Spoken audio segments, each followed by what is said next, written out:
తాకట్లో ఉన్న బంగారాన్ని విడిపించి ఆ రోజున మార్కెట్ ధర కట్టి మిగిలిన డబ్బును మీకు అందిస్తుంది కొమ్మూరి గోల్డ్.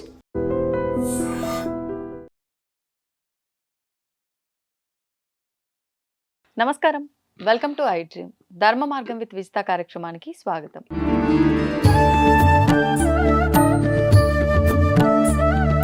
ప్రస్తుతం మనతో పాటు ఉన్నారు వేద పండితులు పవన్ కుమార్ శర్మ గారు. ఇప్పుడు వారితో మాట్లాడి ఉగాదికి సంబంధించిన విషయాలన్నీ కూడా అడిగి తెలుసుకునే ప్రయత్నం చేద్దాం. ముందుగా ప్రేక్షకులందరికీ కూడా నూతన సంవత్సర ఉగాది శుభాకాంక్షలు. నమస్కారం అండి. శ్రీమాత్రే నమః. ఉగాది శుభాకాంక్షలు అండి. మీకు ప్రేక్షకులకు కూడా నూతన సంవత్సర శుభాకాంక్షలు. అయితే ప్రస్తుతం ఉన్నాము విశ్వవసునామ సంవత్సరం. ఇప్పుడు వెళ్ళబోతున్నది శ్రీ పరాభవనామ సంవత్సరం. మరి ఈ సంవత్సరం అంతా ఎలా ఉండబోతోంది అంటే చాలా మంది ఆ నామము ఏ పదంతో అయితే మొదలైందో దాన్ని బట్టే ఈ సంవత్సరం ఇలా ఉండబోతోంది అని చెప్పి మాట్లాడుతున్నారు. నిజంగా పేరును బట్టి ఆ సంవత్సరం అంతా ఉంటుందా, అసలు ఏ రకంగా ఉంటుంది, పండుగ యొక్క విశిష్టత ఏంటి, అవన్నీ కూడా తెలియజేయండి. తప్పకుండా. శివాయ గురవే నమః. శ్రీ మహాగణాధిపతయే నమః. ఉగాది అనేటటువంటిది చాలా గొప్ప తొలి పండుగ తెలుగువారందరికీ కూడా. అలాగే ఇప్పుడున్నటువంటి పండుగను మనం గమనిస్తే పరాభవనామ సంవత్సర ఉగాది. అయితే ఈ నామాలన్నీ 60 నామాలు పెట్టారు ప్రత్యేకంగా. అందులో ఇది 40వ నామంగా చెప్తారు. అయితే విశ్వావసు అనేటటువంటిది చాలా గొప్ప పేరు, గంధర్వుడి యొక్క పేరు అది. ఇక్కడ మనం పరాభవం అనే పేరు వచ్చేసరికి మనకు వినడానికి కొద్దిగా అది పరాభవం అంటే అదొక అవమానం కింద, అలాగే మనకి ఇన్సల్ట్ అంటాం మనం ఇంగ్లీష్లో, అట్లా మనకి ఏదో ఒక తక్కువ అనేటటువంటి అభిప్రాయం కలుగుతుంది. అయితే ఎక్కడ ఎవరికి అటువంటి పరిస్థితి కలుగుతుంది అన్నది మనం గమనించినట్లయితే చూడండి, ఎక్కడ వాళ్ళకైనా కూడా జీవితం మొత్తంలో ఒక పరాభవం ఉండాలి. ఎవరికైనప్పటికి కూడా, ఎంత స్థాయి వాళ్ళకు కూడా, ఎటువంటి వృత్తిలో ఉన్నప్పటికీ మనుష్యుడిగా పుట్టి వెళ్ళిపోయే లోపల ఎన్నో పరాభవాలు ఎదురవుతూ ఉంటాయి. వాటిని అనుభవించాకనే జీవితం పూర్తవచ్చు. అది దేవతల సైతం మనం పురాణాల్లో చదువుకుంటూనే ఉంటాం.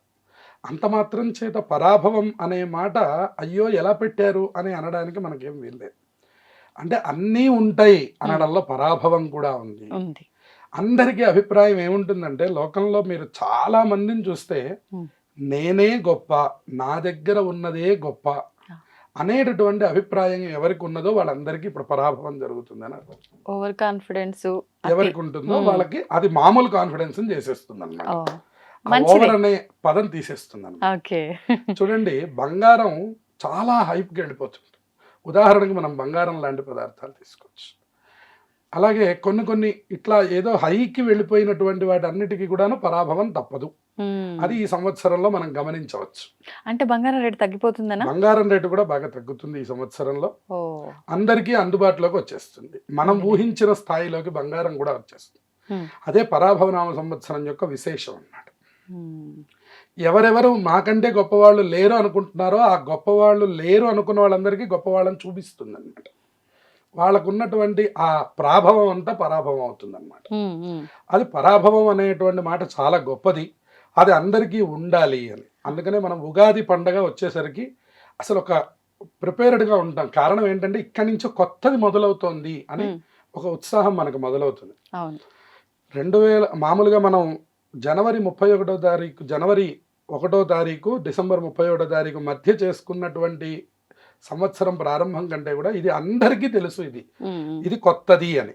ఎందుకని అంటే ఇక్కడ అన్ని కొత్తవే కనపడుతున్నాయి. కానీ మనకి జనవరి 1లో మనకి ఏది కొత్తది కనపడడానికి అవకాశం లేదు. ఇక్కడ మనకి సంవత్సరం పేరు మార్పు కనపడుతోంది. చైత్రమాసం అనేసరికి చక్కటి వేప పువ్వు వస్తోంది, మామిడి పూత వస్తోంది, వాతావరణంలో మార్పులు కనపడుతున్నాయి. ఇప్పటిదాకా మీరు అందరూ చలికి వణికిపోయి ఉన్నారు. ఇవాళ నుంచి ఉండే మార్పు వేరుగా ఉంటుంది. అలా ప్రతిదీ ప్రకృతిలోనూ జీవితాల్లోనూ కూడా మార్పు అనేటటువంటిది ఖచ్చితంగా కనపడేటటువంటి తెలుగువారి తొలి పండుగ ఉగాది. అటువంటి ఉగాది చాలా దివ్యమైనటువంటిది. అసలు ఈ ఉగాది అనేటటువంటిది మనం చాలాసార్లు చెప్పుకున్నాం. బ్రహ్మదేవుడు సృష్టిని ప్రారంభించినటువంటి రోజు అని చెప్తారు. అందుకని దానికి యుగాది అని పేరు. దాని కాలక్రమంలో మనం ఉగాది అంటున్నాం అన్నమాట. అంటే బ్రహ్మగారు సృష్టిని ప్రారంభం చేశారు. అయితే సృష్టి ప్రారంభం చేస్తే బ్రహ్మగారు ఇదొక్కటైనా జరిగింది అంటే ఇప్పటికి అసలు ఎన్నో యుగాలు, మహాయుగాలన్నీ పూర్తయిపోయినాయి అని చెప్తూ ఉంటారు. అందుకనే ఈశ్వరుడి యొక్క మెడలో ఒక కపాల మాల ఉంటుంది. హా. మనం అందరం చూస్తూ ఉంటాం, శివుడి మెడలో కపాలం మాల ఉంటుంది. అవును. మనం అందరం అనుకుంటూ ఉంటాం ఆ కపాలం మాల అలా వేసుకుంటారు ఆయన అని చెప్పని. ఉమ్. ఆయన ఎంతమంది బ్రహ్మదేవులు రాలి కింద పడిపోతున్నారో వాళ్ళందరినీ తలకాయల్ని మాలగా కట్టుకొని వేసుకుంటారట. ఇంతకాలం సృష్టి చేసినటువంటి వాడు పాపం అని చెప్పి ఆ బ్రహ్మగారి యొక్క కపాలాన్నే మాలగా చుట్టి వేసుకుంటాట ఆయన. అందుకని ఆయన మెడలో ఉండేదానికి బ్రహ్మ కపాలం అని పేరు. కాబట్టి అటువంటి బ్రహ్మగారు సృష్టి చేయడం ప్రారంభించిన రోజు చైత్ర శుద్ధ పాడ్యమి. దాన్నే మనం ఉగాది అంటున్నాం. ఉగాది రోజున చేయవలసిన ముఖ్యమైనటువంటి కార్యక్రమాల్లో సూర్యోదయానికంటే ముందుగా నిద్ర లేవడం. ఇది ప్రతిసారి మనం చెప్తూనే ఉంటాం. సూర్యోదయానికంటే ముందుగానే నిద్ర లేవడం అంటే సహజంగా లోకంలో ఇది ఒక రకంగా చెప్పకూడదేమో అని అనిపిస్తూ ఉంటుంది. ఎందుకంటే మీరు చెప్పారు కానీ మేమేం లేవమండి, చాలా పెద్ద సమస్య. ఎందుకని సూర్యోదయం కంటే ముందు నిద్ర లేవమంటున్నారంటే దానికి శాస్త్రము ఒక ప్రత్యేకమైనటువంటి నియమాన్ని చెప్పింది. దాన్ని మనం ఆచరిస్తే మనం గొప్పవాళ్ళం, కానీ మామూలుగా ఉంటే అసలు మనం ఈ వీడియో చేయక్కర్లేదు, ఈ మాటలు వినక్కర్లేదు. శాస్త్రం ఏం చెప్పిందో తెలుసుకోవడానికి మనం ఇట్లాంటి కార్యక్రమాలు చేస్తున్నాం. కానీ మరి ఈ శాస్త్రం ఏం చెప్పింది అని చూస్తే కనుక భక్షితం పూర్వయామే స్యాత్ అని చెప్పింది. అంటే ఉగాది పచ్చడి మీద అందరికి ఒక అపప్రథ ఉంది. ఏంటి? అది ఎప్పుడో సూర్యోదయం అయిన తర్వాత, ఎప్పుడో మనం 10 11 గంటలకో, కుదిరితే మధ్యాహ్నం 1 గంటకో, ఎప్పుడు కావాలంటే అప్పుడు మనం ప్రిపేర్ చేసుకొని అప్పుడు తినేస్తే మనకు హాయిగా ఉంటుంది. మొత్తం మీద ఉగాది రోజు ఉగాది పచ్చడి తినమన్నారు కానీ టైం ఏం చెప్పలేదు కదా అని అనుకుంటూ ఉంటారు. కానీ దానికి శాస్త్రం ప్రమాణం కూడా చెప్పింది. ఏమనండి? వర్షాదవు నింబ కుసుమం. వర్షాదవు నింబ కుసుమం. వర్షం అంటే సంవత్సరం అని అర్థం అన్నమాట. ఉదాహరణకు మనం వార్షికోత్సవం అనే పదం వాడుతూ ఉంటాం. వార్షికోత్సవాలు అంటే సంవత్సరానికి ఒకసారి చేస్తూ ఉంటారు. వర్షం అంటే సంవత్సరం అని అర్థం. కాబట్టి అటువంటి వర్షాదవు అంటే సంవత్సరం ప్రారంభం రోజున నింబ కుసుమం, వేప పువ్వుతో తయారు చేసినటువంటి శర్కర ఆమ్ల ఘృతైర్యుతం. అంటే శర్కర అన్న శబ్దానికి ఇక్కడ తీపి అనే అర్థాన్ని తీసుకోవాలి, పంచదార అని కాదు. పంచదారకి నిలవ దోషం ఉంది కానీ బెల్లానికి నిలవ దోషం లేదట. అందుకని బెల్లం వాడమని చెప్తూ ఉంటారు శాస్త్రంలో. అలాగే ఆమ్లం అంటే పులుపు. పులుపు అంటే చింతపండు రసాన్ని వాడమంటారు. కొత్త చింతపండు యొక్క రసాన్ని తీసుకొని ఆమ్లం అంటే పులుపు. తర్వాత ఘృతైర్యుతం. చాలా మందికి తెలియని విషయం ఏమిటి అంటే అసలు ఉగాది పచ్చళ్ళలో ఆవు నెయ్యి కూడా కలపాలి అని తెలియదు. అవునండి. ఉగాది పచ్చళ్ళలో ఆవు నెయ్యిని కలపాలి. అప్పుడే అది ఆయుర్దాయాన్ని పెంచుతుంది, తేజస్సుని పెంచుతుంది అని చెప్పారు. అందుకనే వర్షాదవు నింబ కుసుమం శర్కర ఆమ్ల ఘృతైర్యుతం భక్షితం పూర్వయామే స్యాత తద్వర్షం సౌఖ్యదాయకం అని చెప్పాడు. అంటే ఇది ఎప్పుడు తినాలండి అని అడిగితే పూర్వయామే స్యాత్ అన్నాడు. అంటే సూర్యుడు ఉదయించడానికంటే ముందుగా తినవయ్యా అని చెప్తున్నాడు. ఇదేంటండి అసలు ఇది ఎక్కడైనా ఉందా లోకంలో? చిత్రం, మీరు కొత్తగా చెప్పారు. సూర్యుడు ఉదయించక ముందు అసలు మనం ఏమైనా తింటామా? శాస్త్రం ఎప్పుడైనా అట్లా చెప్తుందా అంటే శాస్త్రము ఒక డాక్టర్ లాంటి, దానికి అన్ని విషయాలు తెలుసు శాస్త్రానికి. శంసనాథ్ శాసనాథ్ ఇది శాస్త్రం అని చెప్పాడు. అది ఎప్పుడు ఏం చేయాలనేటటువంటి చెప్తుంది. ఉదాహరణకి మీరు తీసుకోండి, లింగోద్భవ కాలం అర్ధరాత్రి 12 గంటల నుంచి 1 గంట వరకు లింగోద్భవ కాలం శివరాత్రి రోజున. మీరు మళ్ళీ ఎప్పుడైనా లింగోద్భవ కాలం కాని రోజు అంటే శివరాత్రి కాని రోజున ఎప్పుడైనా మీరు అర్ధరాత్రి 12 గంటల నుంచి 1 గంట వరకు అభిషేకం చేస్తారా? చెయ్యరు. ఎందుకని? ఆ రోజు శివరాత్రి కాబట్టి, ఆ రోజు ప్రత్యేకం చేయటం. అలాగే శ్రీకృష్ణ జననం కూడా అర్ధరాత్రి 12 గంటల నుంచి 1 గంట మధ్య జరిగిందండి. అది శ్రీకృష్ణుడు ఉదయించినటువంటి సమయం అండి అని మనకి భాగవతం చెప్పింది. మనం అంటాం, అయ్యయ్యో ఈ అర్ధరాత్రి పుట్టడం ఎందుకు, మధ్యాహ్నం 12ంటికి అయితే అందరం వెళ్ళి చూసేవాళ్ళం కదా, ఈ 12ంటికి అనేసరికి పాపం నేను నిద్ర అనుకుని రాలేకపోయానని ఎవరైనా బాధపడ్డారనుకోండి, కృష్ణుడు జన్మించడం ఆగిపోతుందా? అట్లాగే పూర్వయామంలో తినండి అని శాస్త్రం చెప్తుంటే ఇది ఎక్కడి నుంచి వచ్చిందండి అని మీరు మళ్ళీ ప్రశ్నిస్తే ఇంకా శాస్త్రం గురించి మాట్లాడటమే అనవసరం. అది చెబుతుంది అంతే. చెయ్యండి చెయ్యకపోండి అది మీ ఇష్టం, తద్వారా వచ్చే ఫలితాలు కూడా మీ ఇష్టం.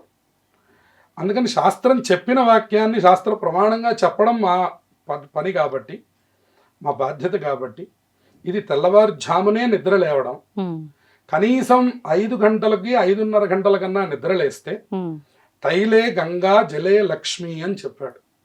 అంటే సూర్యోదయం అయ్యే లోపుగా ఉండే జలాలకి గంగా అని పేరుట. మీరు ఎక్కడ స్నానం చేయండి, అయ్యో గంగా అంటున్నారండి, మేము బాత్రూంలో ట్యాప్ తిప్పుకొని స్నానం చేస్తున్నాం కదండి, గంగ ఎట్లా అవుతుందంటే మీరు ఏం చెయ్యండి, గంగ గంగే కదండి ఆవిడ. మీరు ఏం చూడండి, గంగలో అనేక అపప్రథలు చేస్తుంటారు, అనేక పనులు చేస్తుంటారు. నేను ఇంకా ఇక్కడ చెప్పడం సరైనటువంటి విషయం కాదేమో కానీ గంగలో అన్ని అవయవాలని శుభ్రం చేసుకుంటూ ఉంటాం. అంత మాత్రాన గంగ పవిత్రం తగ్గిపోతుందా? లేదేదో తినేసి ఎక్కడైనా చెత్త ఉంది అనగా తీసిపోయి గంగలో పడేస్తూ ఉంటాం. వాళ్ళ కాశీ మనం చాలా చూస్తున్నాం. అలాగే అనేక పుణ్యక్షేత్రాలు దాంట్లో నుంచి వచ్చేటటువంటి దీనికంటే కూడా మనం వేసే చెత్త ఎక్కువ ఉంటుంది. అయినప్పటికీ వాటి పవిత్రతను అది ఎలా కోల్పోతుంది? అలా కోల్పోతే ఇంకా మనం గంగ అనడం ఎందుకు అంటే, మీరు ఎక్కడ ట్యాప్ తిప్పి మీ మనస్సు శుద్ధంగా ఉన్నది అంటే మీ ఎదురుకుండా ఉన్నది గంగ కాక మరేమవుతుంది. అందువల్ల మీరు సూర్యోదయానికంటే పూర్వం చేసే స్నానము గంగా స్నానం అయిపోతుంది.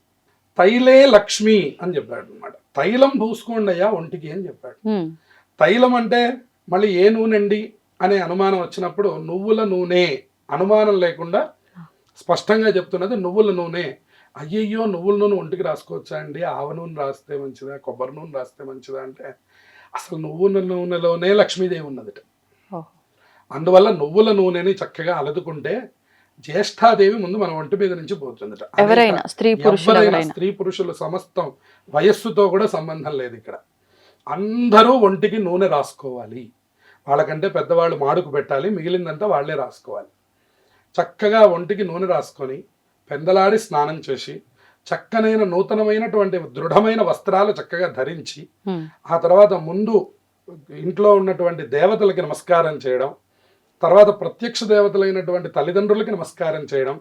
మనకంటే పెద్దవాళ్ళు ఎవరున్నారో, ఉదాహరణకి ఏమండి మా నాన్నగారు లేరండి, మా అమ్మగారు లేరండి అనే అభిప్రాయం కలిగినప్పుడు అన్నదమ్ములు మనకంటే పెద్దవాళ్ళు ఎవరున్నారు అంటే వాళ్ళందరికీ నమస్కారాలు చేయడం, వాళ్ళ ఆశీర్వచనం తీసుకోవడం, ఆ తర్వాత ఆ వేప ప్రసాదాన్ని, ఆ షడ్రసోపేతమైన ప్రసాదాన్ని వెంటనే భక్షించడం.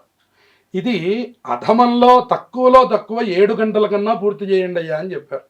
మరి 5 గంటల కంటే మీరు అలా కూర్చొని చెప్పేస్తే ఎలా అయిపోతుందండి అనే అభిప్రాయం మీకు కలిగితే కనీసం పూర్వయామం అంటే 7 గంటల కన్నా అది పూర్తి చేస్తే తద్వర్షం సౌఖ్యదాయకం అని చెప్పాడు. ఈ సంవత్సరం అంతా మీకు సుఖం కలుగుతుంది అని చెప్పారు. కాబట్టి శాస్త్రం మనకు అలా నిర్ణయం చేసినప్పుడు మనం కూడా అలాగే చేయడానికి ప్రయత్నం చేయాలి. లేదంటే శాస్త్రం జోలికి వెళ్లకుండా ఉండాలి. అంతే. శాస్త్ర ప్రమాణం ఎప్పుడు మనకు అనుకూలంగా ఎప్పుడు ఉండదు. ఉదాహరణకి మీకు ఇంకా బాగా అర్థం అవడానికి మనం డాక్టర్ గారి దగ్గరికి వెళ్తాం. వెళ్తే ఆయన కొన్ని మందులు ఇస్తారు. ఆయన ఏమంటాడంటే నువ్వు ఏం తినక ముందర బ్రష్ చేయంగానే వేసుకో అంటాడు. మనం అప్పుడు కూడా మనకి ఏమనిపిస్తుంది అంటే బ్రష్ చేయంగానే అది మింగుడు పడదు, వెంటనే వామిటింగ్ వచ్చేస్తుందండి, నేను కొంచెం టిఫిన్ చేసేసుకుంటానండి అంటాం ఆయన దగ్గర. ఆయన ఏం చెప్తే అది వెళ్ళి బయటకు వచ్చి ఆయన చెప్పిన పని చేయాల్సిందే. మనం మళ్ళీ వెళ్ళి మన సొంత నిర్ణయాలు మనం తీసుకున్నాం అనుకోండి, దాని తాలూకు ప్రభావం మనది కాదు, డాక్టర్ గారిది కాదు, వేసుకునేటటువంటి వాడిదే. అట్లాగే ఉగాది పచ్చడి యొక్క దీన్ని ఎప్పుడు తీసుకోవాలి అని ప్రశ్న కలిగినప్పుడు దాని ప్రమాణం ఎలా ఉందో అలా చేయాలి, కానీ మనం మన అనుకూలంగా మనం చేయడానికి వీల్లేదు. కాబట్టి ఎంత త్వరగా వీలైతే అంత త్వరగా ముందర ఉగాది పచ్చడిని ప్రసాదాన్ని స్వీకరించండి అని చెప్తున్నారు. దాంట్లో 6 రకాలైనటువంటి రుచులు కలుపుతున్నారు. అది ఆ ప్రసాదాన్ని తీసుకునేటప్పుడు కూడా ఒక శ్లోకాన్ని చెప్పమని మనకి చెప్పి ఉన్నారు. అది కూడా ప్రేక్షకులందరూ గమనించి ఈ శ్లోకాన్ని చదువుకొని చక్కగా ఆ ప్రసాదాన్ని తీసుకోండి. శతాయుర్వజ్రదేహాయ సర్వ సంపత్కరాయ చ సర్వ అరిష్ట వినాశాయ నింబకందళ భక్షణం అని చక్కగా చేతిలో ఆ ప్రసాదం వేసుకొని ఆ చేతిలో ఉన్నటువంటి ప్రసాదాన్ని ఈ శ్లోకం చెప్పి కనుక తీసుకున్నట్లయితే శతాయుష్షు కలుగుతుంది అన్నారు. ఇవాళ మన శతాయుష్షు చూడడం అంటే ఇది చాలా గగనమైన విషయంగా చెప్పాల్సి వస్తుంది. ఎప్పుడో మా తాతగారు వాళ్ళు 100 ఏళ్ళు బతికారండి, మా నాయనమ్మ గారు 90 ఏళ్ళు బతికారు అంటున్నాం, కానీ మన ఆయుర్దాయం మీద మనకి ఎటువంటి గ్రిప్పు లేదు. ఇవాళ 23 ఏళ్ళకి వెళ్ళిపోతున్నారు, 5 ఏళ్ళకి వెళ్ళిపోతున్నారు. 23 సంవత్సరాలకు కూడా గుండెపోటు వచ్చి వెళ్ళిపోతున్న వాళ్ళు ఉన్నారు. అవును. మరి అటువంటి వాటి నుంచి రక్షించాలంటే మనం ఏ రకమైన పెద్దలు చెప్పిన విషయాల్ని మనం ఆచరిస్తున్నామో అందరం ఒకసారి ఆలోచించాలి. అవును. దాంట్లో ఇది చాలా ముఖ్యమైనది ఏమిటి అంటే శతాయుర్ వజ్రదేహాయ. శతాయుష్ ఉంది కానీ మంచంలో ఉన్నామండి సుమారు 10-15 ఏళ్ల నుంచి ఆయనకి సేవ చేయలేకపోతున్నాము, చివరికి 10,000 పెట్టి పని మనిషిని పెట్టామంటే ఆ జీవితం వృధా. అది ఎట్లా ఉండాలని అడిగారు. వజ్రదేహంగా ఉండాలి. మనం చెప్తూ ఉంటాం చూడండి, 82 సంవత్సరాలు వచ్చినా మా తాతగారు ఇవాళకి బియ్యం బస్తా తీసుకెళ్ళి లోపల పడేస్తారండి అని చెప్తారు. అటువంటి వజ్రదేహం కావాలంటే మనకి. ఊరికనే బతికుండడం గొప్పతనం కాదు, దారుఢ్యంతో బతకాలి. అందుకని శతాయు వజ్రదేహాయ సర్వ సంపత్కరాయచ, అన్ని సంపదలతో కూడిన జీవనం కావాలి. 100 సంవత్సరాలు ఉండి ఏమండి డబ్బులు లేవండి అనకుండా అన్ని సంపదలతో కూడిన జీవనం. సర్వ అరిష్ట వినాశాయ. ఇవాళ అరిష్టముల గురించి ఎక్కువ కంగారు పడుతున్నాం. ఉదాహరణకి దృష్టి దోషం అనండి, లేదా ఇంట్లో ఏదో ఇబ్బందులు కలుగుతున్నాయి అనండి, లేదా మనకున్నటువంటి గ్రహ దోషములు అనండి, వాటన్నిటినీ తొలగించేటటువంటి మొట్టమొదటి ప్రసాదం అనుగ్రహం ఈ యొక్క వేప ప్రసాదంలో ఉన్నది. అందువల్ల ఆ ప్రసాదం కనుక తీసుకుంటే సర్వారిష్ట వినాశాయ నింబ కందళ భక్షణం. కందళం అంటే అన్ని కలపడం అని అర్థం. ఆ కందళం అంటే ఒకటి కాదుగా, అందులో 6 రకాలు కలిపాం కదా. ఈ కందళమును విశేషంగా వేప పువ్వుని ప్రధానంగా చెప్పారు. ఈ వేప అన్న అర్థానికి అమరకోశంలో కూడా ఏం చెప్పాడంటే వేప అంటే ఔషధం అని చెప్పాడు. అందుకనే మీరు చూడండి, సంవత్సరానికి ఒక్కసారైనా సరే ఆ వేప చెట్టుకి పూజ చేసే సంప్రదాయాలు ఉంటాయి. మన ఇళ్లలో కూడా ఖచ్చితంగా వేప చెట్టుని నాటుకునేవారు ఇదివరకు. ఎందుకంటే ఆ వేప గాలి రావాలి. వేప చెట్టు మీద నుంచి వచ్చినటువంటి గాలి పీల్చడం వల్లే వాళ్ళకి అంత ఆయుర్దాయం కలిగింది. వాళ్ళకి ఆక్సిజన్ లోపాలు లేవు, వాళ్ళకి ఆయాసాలు లేవు, వాళ్ళకి ఉబ్బసం లేదు, వాళ్ళకి ఏ రకమైన వ్యాధులు ఎందుకు లేవంటే వేప వల్ల లేవని చెప్పారు. అమరకోశం చాలా గొప్పగా వర్ణించింది. నింబ అన్న శబ్దాన్ని వర్ణిస్తూ ప్రత్యేకంగా చెప్పింది ఇది ఆయుర్దాయానికి సంబంధించింది అని చెప్పింది. అందుకనే మీకు వేప చెట్టు లేని ఊరు ఉండదు, వేప చెట్టు పూజించని చోటు ఉండదు. మన సనాతన సంప్రదాయంలో వేప చెట్టుకి అంత పెద్ద పీట వేశారు. అందుకని ఆ వేపతో మన యొక్క సంవత్సరం ప్రారంభం అవుతూ ఉంటుంది.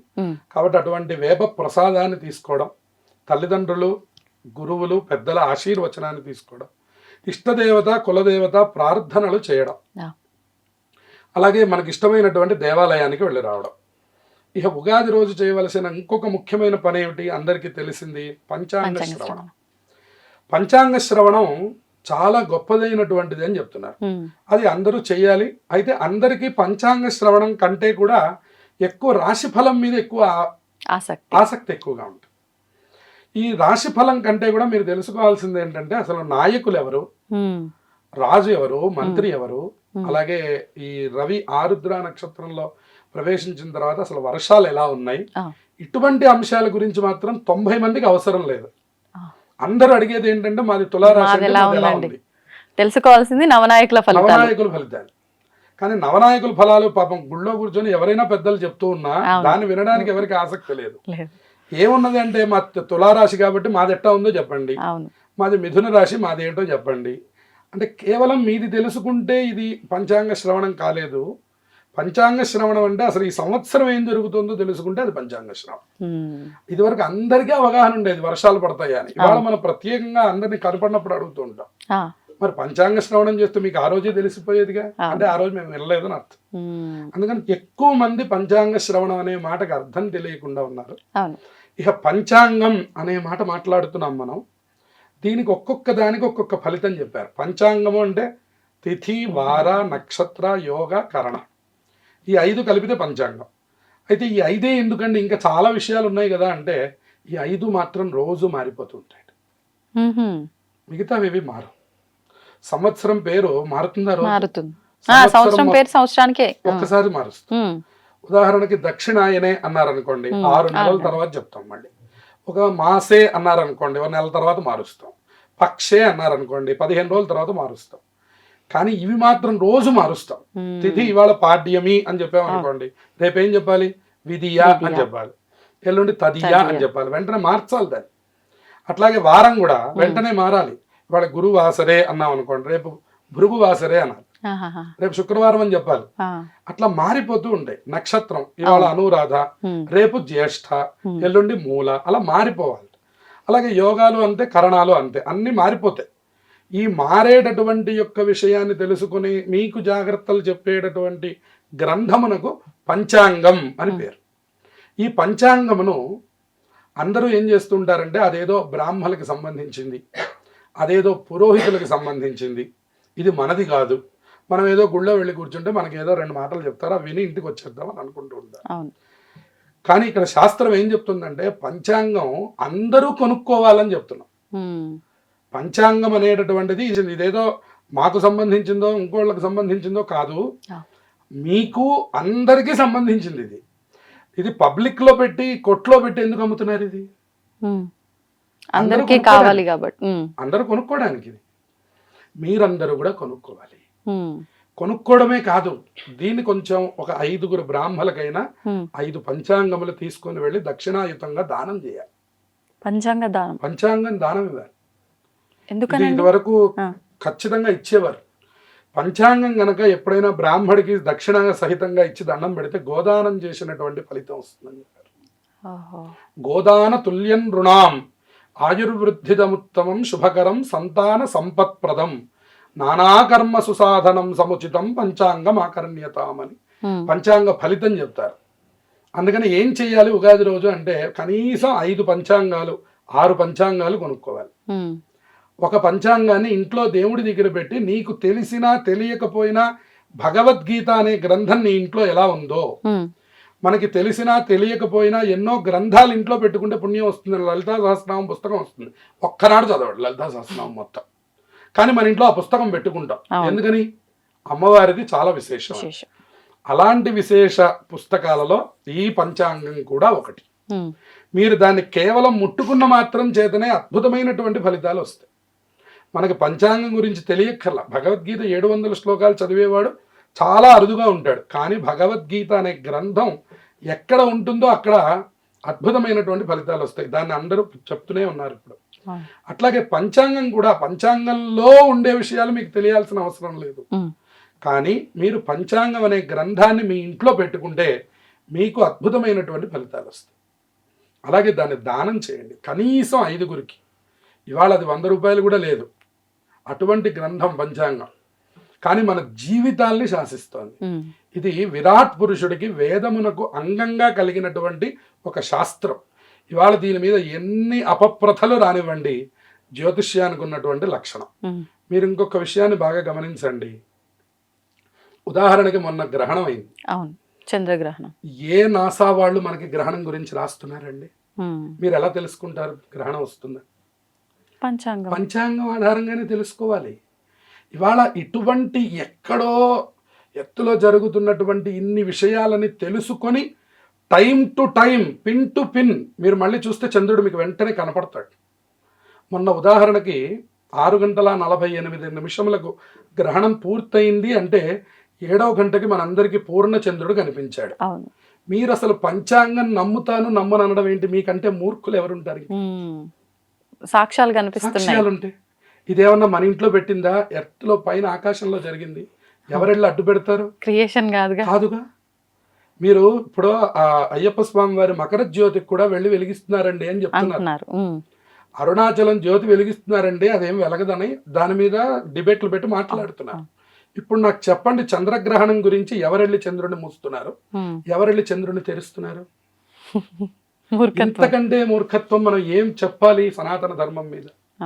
అందువల్ల పంచాంగం అనేటటువంటి యొక్క విషయాన్ని ఎంత చిన్న చూపుగా చూడడం జరుగుతుందో. ఇవాళ పంచాంగ కర్తలు, జ్యోతిష్య పండితులు వాళ్ళందరూ ఆ వేదాంగమైనటువంటి జ్యోతిష్య శాస్త్రాన్ని ఎంతో దివ్యంగా చదువుకొని ఇవాళ మన జీవితాలు, మన భవిష్యత్తులు దాన్ని చూసి మనకి నిర్ణయం చేస్తుంటే ఇవాళ మనం దాని మీద జోకులు వేసుకుంటూ ఉంటాం.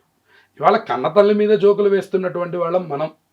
మన భార్యాభర్తల బంధం మీద జోకులు వేస్తూ ఉంటాం, కన్నతల్లి మీద జోకులు వేస్తూ ఉంటాం, కుటుంబ వాతావరణం మీద జోకులు వేస్తూ ఉంటాం. ఇంకా మనం పంచాంగం మీద జోకులు వేయడానికి పెద్దగా మీరు లెక్కలోకి తీసుకోవాల్సిన పని లేదు. కానీ ఎప్పుడైతే మీరు పంచాంగాన్ని మీరు దేవతగా చూడడం ప్రారంభం చేశారో అప్పుడు మీ జీవితం మారుతుంది. ఇది ఎవరో మొదలు పెట్టింది కాదు. ఇవాళ మీకు శ్రీరామనవమి పండగ వస్తుందని చెప్పాలంటే పంచాంగం ఆధారం. ఇవాళ శ్రీకృష్ణాష్టమి పండగ చేసుకోవాలంటే పంచాంగం ఆధారం. ఇవాళ ఒక పెళ్లి చేసుకోవాలంటే పంచాంగం ఆధారం. గృహప్రవేశం చేయాలంటే పంచాంగం ఆధారం. ఆఖరికి నీ పుట్టినరోజు ఎప్పుడు వస్తుందో నువ్వు తెలుసుకోవాలంటే పంచాంగం ఆధారం. ఇన్ని విషయాలు మనం పంచాంగం మీద చేస్తూ పంచాంగాన్ని చులకనగా మాట్లాడడం, జ్యోతిష్యాన్ని చులకనగా మాట్లాడడం. వైద్య రంగంలో కూడా ఎన్నో ఇబ్బందులు కలిగినాయి అనుకోండి, మీరు వైద్యం చేయించుకోవడం మానేస్తారా? ఏదో ఒక వైద్యులు చాలా డబ్బు తీసుకున్నారండి, తీసుకొని నన్ను చాలా ఇబ్బంది పెట్టారండి అని ఒక ఆవిడ మీడియా ముందుకు వచ్చి చెబితే ఆ పాటన మీరు ఇక్కడి నుంచి హాస్పిటల్కి వెళ్ళడం మానేశారు అనుకోండి ఉదాహరణకి, అది వైద్యుడికి నష్టమా, రోగికి నష్టమా? రోగికి నష్టం కదా. అలాగే జ్యోతిష్య విషయాలు కూడా మీరు ఇవాళ మేము అట్లా చేస్తున్నారు ఇట్లా చేస్తున్నారని మీరు ఒకవేళ అపప్రథ మాట్లాడినప్పటికీ కూడాను అది మీకే నష్టం తప్ప పంచాంగ కర్తలకి మీరందరూ ఇంకా సన్మానాలు చేసి వాళ్ళందరికీ చాలా గొప్ప గొప్ప బిరుదులు ఇవ్వాలి, వాళ్ళకి గొప్ప గొప్ప సత్కారాలు ఇవ్వాలి.